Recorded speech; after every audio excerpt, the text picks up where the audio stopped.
المشكله ما في فار. ها؟ لا ماكو فار. ما في فار. الحاله بياخذها صديقنا ابو بلال. بس حاله واضحه يعني، حاله واضحه وركله جزاء صريحه.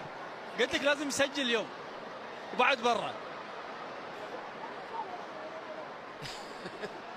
لا في فار ولا لا ما في الحكم يقول لك انا ما اشوف شيء. ايه هذا لا واضحه واضحه واضحه واضحه، ركله جزاء بصراحه صريحه صدقني برا لا غبار فيها.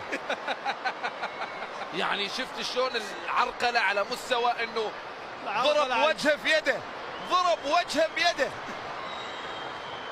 تعادل برا. بوفيلا على تنفيذ ركله الجزاء للتعادل. بوفيلا الله